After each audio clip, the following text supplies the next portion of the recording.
Right, bro. That's okay. Yeah, they allow you to add comments and things like that.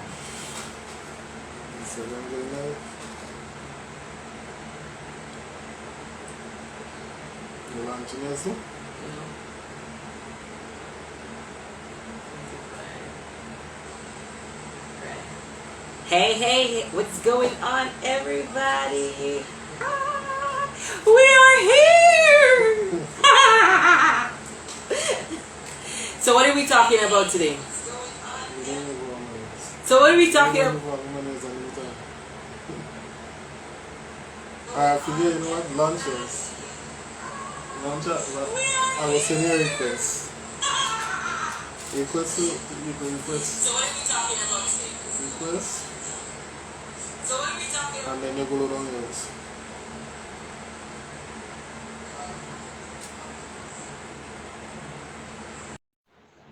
What's going on, everybody? So it's gonna go see me by two. And you go see you by one.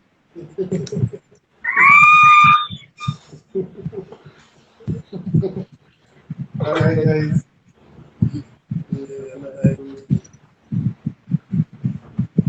So I try to get out of his tea, gal.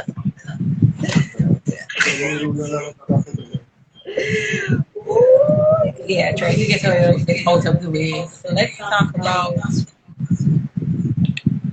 um, Hello Linda.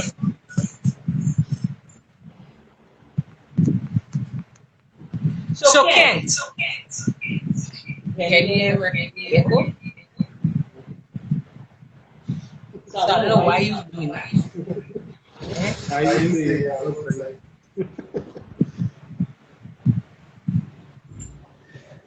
Hello, everybody. This is Kizza here. Super fired up, super excited. I am, well, we're doing the live. Both myself and Kent are doing the live today. And we just want to have a conversation about, Kent, what was the conversation about again? we're talking about network marketing, making money online, and the possibilities of it, the advantages and the disadvantages.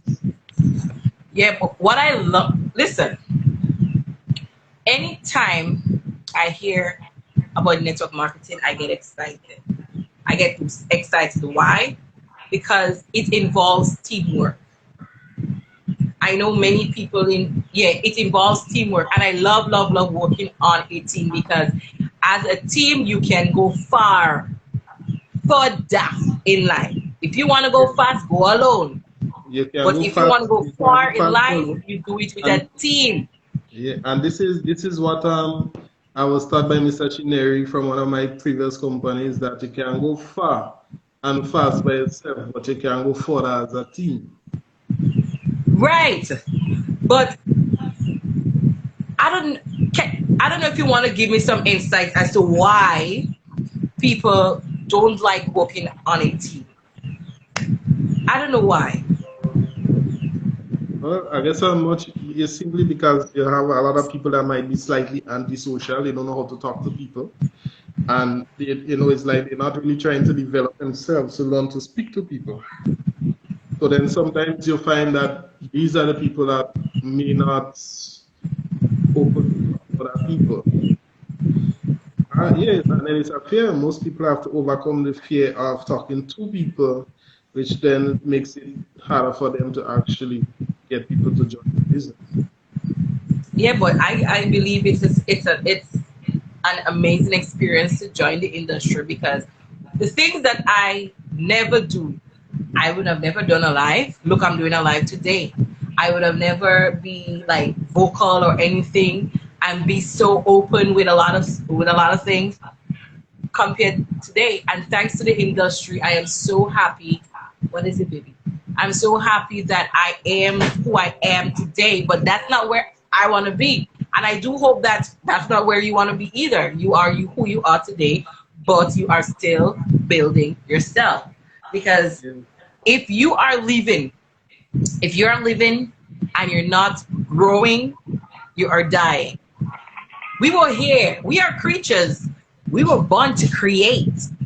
We were born to create. And if you're not creating, you're dying. Yeah, that's true. So I love this industry, and this industry saved my life, my sanity. Yes, because before the industry, I was like going with the flow, just going through life, going with the flow, just accepting all the things that is going on. No salary increase, cannot afford to get a loan, chopping up your salary to feed your family, no disposable income, nothing. So it's just like clocking in, exchanging your time for dollars. Bottom line, a few dollars, not even a few dollars. And the thing is that you're not even paid your worth. What I like about the industry, I am being paid my worth, and your worth is dependent on your mindset. In my opinion, your worth is based on your mindset, because like you and I was having a conversation yesterday. In order to survive in this industry, you're required to change your mindset. Definitely. Because what if somebody from a chaotic environment comes in with that same mentality? Do you really think that they're going to survive online? What is your take on that? Not at all. You need to remove a lot of doubts. You need to, when it comes to working online, first of all, you need to change your mindset. You need to change that mindset of yours, because you cannot have this mindset whereby like you were a person that like what is the word, your boisterous, like a lot of confusion, and then come with that kind of mentality in network marketing. You can't do that. You understand? You set yourself for disappointment. Also, you cannot have this mindset that you cannot succeed in anything you do. You understand? You have to try to make it work. You have to take the situation and make it work. You understand? But what I really like too, yes, I love the personal development, the growth behind it. It gives you the opportunity to find your passion. Yeah, definitely. And use your passion to make money. That is what I love. Use your passion. But a lot of people are confused on doing that. They're confused. Many people are wondering what it is how can I make money using my passion? Come on, look at influencers out there. They're making money, right? They're doing the things that they love. Definitely, yeah. So why can't you? What it is that you're passionate about? What it is? Oh my God, listen, many people might have whatever it is that they want to say about the industry, but I'm telling you, this industry was able to help me buy my desk. Listen, I live in an island, and I was able to afford to bring in that desk. I was able to purchase my laptop, my phone stand, not to buy a new one, my ring light, even pay for the phone that I'm talking to you on. Because of this industry, I was able to find you, somebody who cut out for me. Yeah, even with network marketing, the same as when I started off in the industry, it had a lot of struggles back then because technology wasn't so advanced like how it is today. And I started out doing network marketing with a BlackBerry phone. Just imagine that. And then people would complain today that they don't have a laptop. I didn't have a laptop back then. I used network marketing and I was able to buy a laptop for working from my BlackBerry phone. It was simple as that. Simple and easy. So most of the time I have to overcome all the challenges and the excuses that comes with some of the people who saying that they limited to stuff. I remember I used to be outside searching for a Wi-Fi, open hotspot, so I even had to stay in the rain trying to close a sale in order to make that money. That's how bad I wanted it back then, and this is how bad I wanted it now. You understand?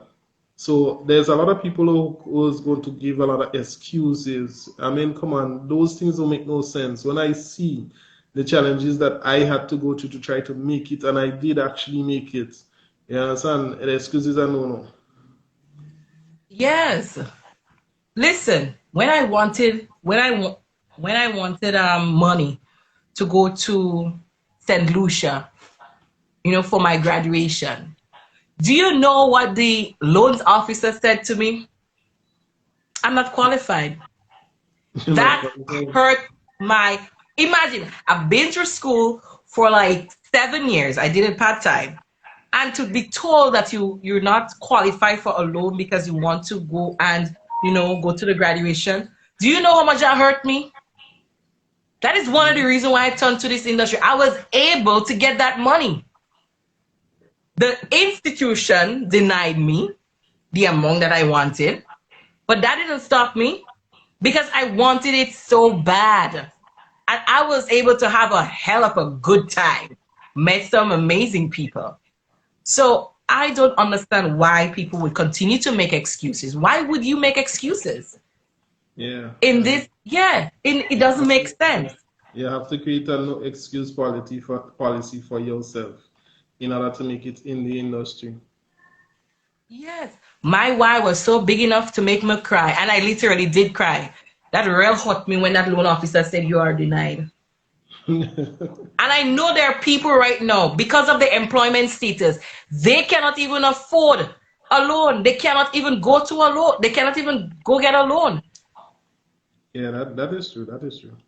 And a lot of people have the mentality thinking that, where I get money from the bank. No, the bank is just housing people money. The banks, where you can find money are people who are literally walking around you. That's where the bank is, not where the structure is. The banks are the people. Without the people, how can you have the financial structure? So a lot of people have in their mind, I need to go to the bank to get a loan. That is the house of other people's money. And I choose not to go back there. I'm not going back to the bank. I'm not going to embarrass myself. No. And listen, and not only that too, did you know that there are people who have been working for years, collecting a flat salary? I don't know how people could survive on that. I don't know. Yeah, well, it seems that they're surviving on a flat salary, but trust me, there's a lot of other things going on that you may not know, because I, for myself, was trying to figure out how a person who's how should I say, working for $800, have a rent to pay for $400, have kids to send to school and food to put on the table, water and light to pay, and they're actually comfortable in that situation. I mean, come on. But let me ask you this. Do you believe that these people whose salary cannot meet their expenses, the moment they start complaining, I believe these people are living off of that. But those who are not complaining know exactly what it is that they're doing behind the scene. That is my take on it. Exactly.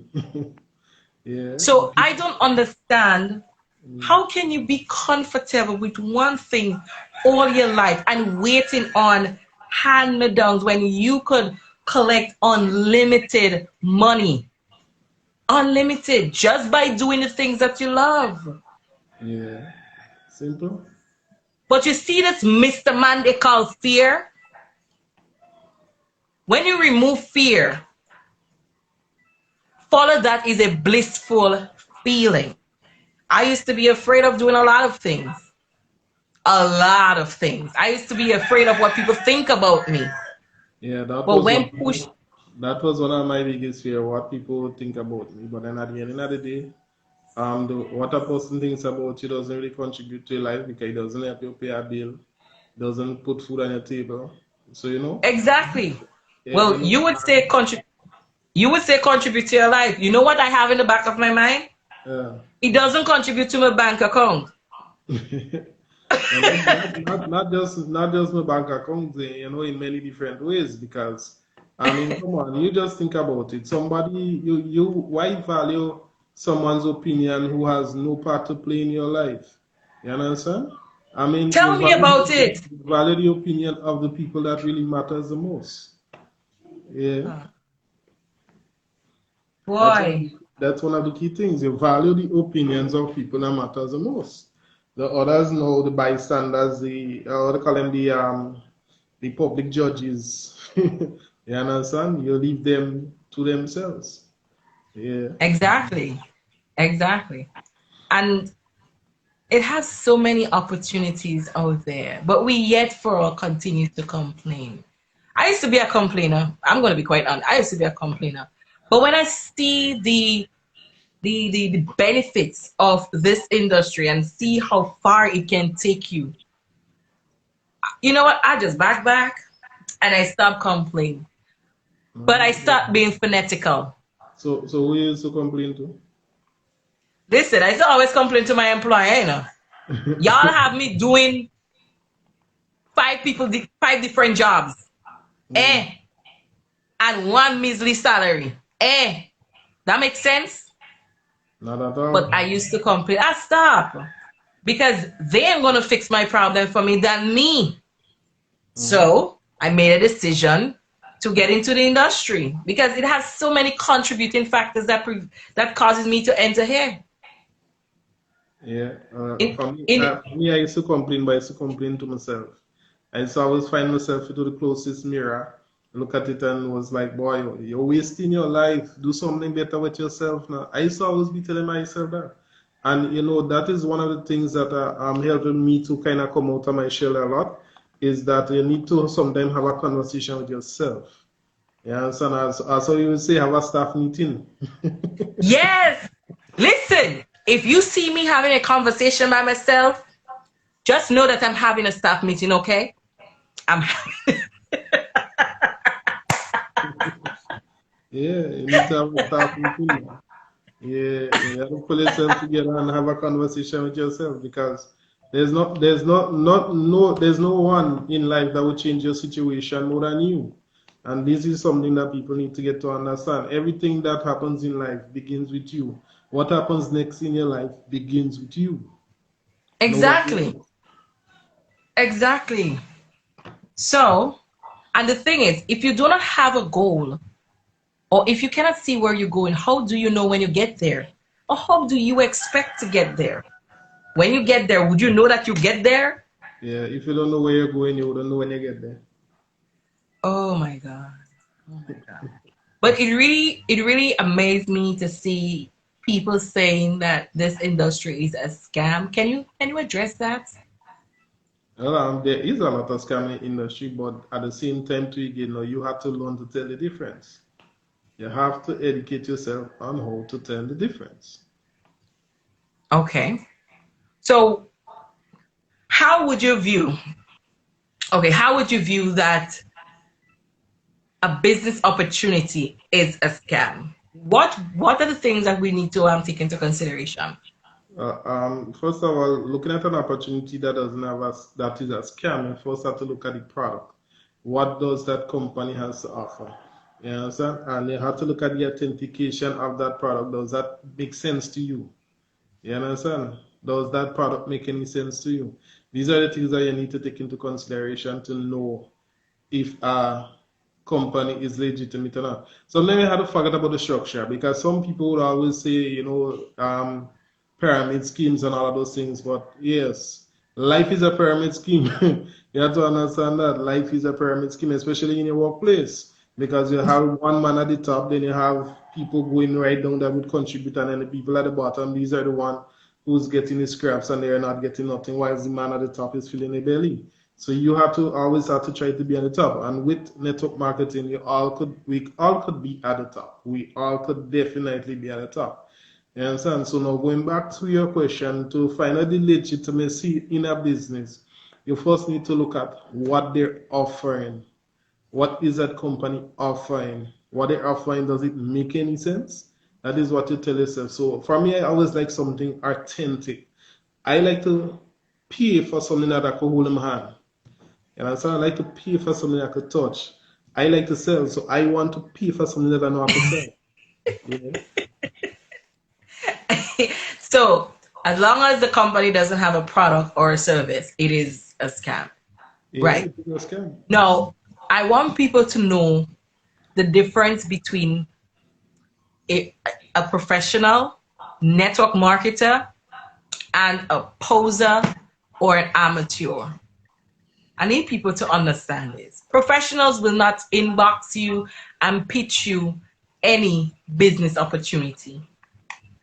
Posers and amateurs does. And I cannot blame them because if they were taught to do that, then there is no need to lash out because apparently that is the only way they know how to, reach out to people.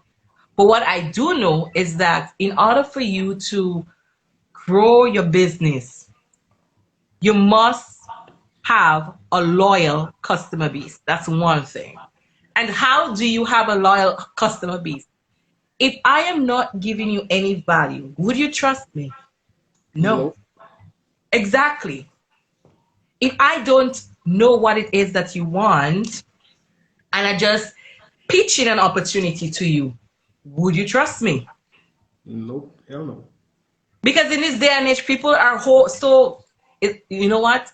They have the bank cards on the, what is worse than a vault?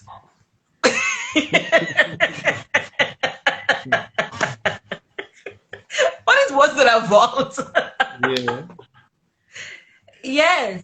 So if you are a network marketer out there and you're just inboxing people who you don't know without even finding out who they are, do you think people will gravitate towards you? No.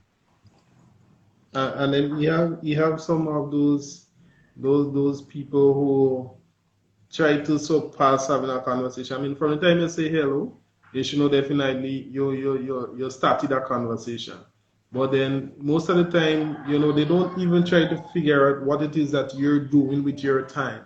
You understand? They're not trying to figure out like how do you value your time? What is your passion, not all. And then they just come and try to ram an opportunity down your throat, man. That is so not nice. Well, in my case, I've experienced people just pitching an opportunity towards me, right? And then out of courtesy, out of respect, I would simply say thank you for sharing. Because in the back of my mind, I would say, okay, that person doesn't know the professional way, doesn't know the certain way in order to do network marketing online. So out of courtesy, I would say thanks for sharing your information. Now, if they pitch another opportunity, again, then I would simply tell them, I'm not interested. I am focused on working on my project, which is the first thing you should ask what it is that I'm looking for. That Yeah. is it. I Yeah. don't hold no long conversation. I don't hold no back and forth conversation, especially when persons are pitching. And one other thing again is that definitely, normally if I send somebody a friend request or I follow them or something, normally what I do, I scope their profile, right? So if they're in a business opportunity, I could actually know before I go into the inbox. So normally now if I do inbox them, I don't even have to go and ask them what it is that they're doing. I would ask them how is their specific business going because this is what I'm seeing they're doing. And a lot of people lack that training in network marketing, which then causes them to have struggle in building a business. And definitely you don't sell somebody a promise. You lose credibility like easy and simple as that. Yeah. So as you mentioned about scoping your profile. Now, if you're a network marketer out there and you are trying to connect with someone, my advice to you is to look at the cover page, look at the display picture, look at the last 5 posts to see what it is that they're up to. Look at the About Me section before you actually get into the inbox. So even if you are comfortable talking to that person based on the post that they made, maybe you have seen something that's of similar interest to you, you can simply reach out to them, but do not pitch them. Find out how they're doing, find out how their family are doing. You know, don't pitch them. No, it's the no. Don't do those things. No network marketing. Yeah. Yeah, So, definitely. and another thing in terms of the profile, you need to be observant. You need to look at when they made the last post and the consistency. Is this person always online? Have they post 3 hours after their previous post? Have they post like 7 days, last month, years before? Is this person account active? You know, you would know if somebody recently opened a post. You would know that. Yeah, you definitely That is would. straight off the bat. And if the person have only one picture, it's an iffy. You gotta be careful. Yeah. Unlike me, If they have, I just recently started a profile, so I haven't really been active on it as yet. So you better be active. You better be active. I want Because to try. let me give you guys a little bit insight about network marketers. This is what we share. We share family. We share our lifestyle. You wouldn't see anybody posting about products. No, we share our lifestyle. And you may be wondering, how are we making money? Listen, the lifestyle you see are the value we give. Yeah, the money Simple. paid for it is what the money is being paid for. This is what the money's been paid for. We help people solve their problem. And if you are in the industry and you're not willing to help people solve their problem by having a conversation first, yes. No, if you go in after the commission without having a conversation, then you'll crash and burn. Have a Mhm. conversation, then the commission will follow. Okay? So, Kent, now I know when people come into the industry, I know you and I had a conversation about having a plan. Can you tell the people why they need to have a plan? Yeah, well, obviously you need to have a plan in anything that you build in. You need to have a plan. You don't build try to build a house and then start from the roof. I mean, where the roof is going to be laid on, right? So definitely you need to have a plan. You don't just run into a business blindsided, and there's a lot of things that people like to do, because they had this good friend might tell them, all right, let me join that business, we go make a lot of money, this, what you understand? You have to be very careful with that too, because you yourself have to be the first judge. Based on one of my previous jobs, this is one of our requirements. You have to be the first judge. You need to look at that opportunity from all different angles and make sure that it makes sense. Because just like I said, the company could offer you money, but they wouldn't offer a product. How is the company sustaining itself? And a company that relies on membership in order to make money would not survive. So definitely, if you don't have an authentic product, something that you could sell that could bring in a little income for itself, it makes no sense. It makes no sense. Absolutely, absolutely. I love it. I love it. I love it. Yeah, so I think that will be all for today. We are going to be back with you. So do me a favor and follow my page or Ken's page, because we will be doing more lives sharing the insights of network marketing so that it can help you grow your business. So guys, see you soon. Bye. Bye.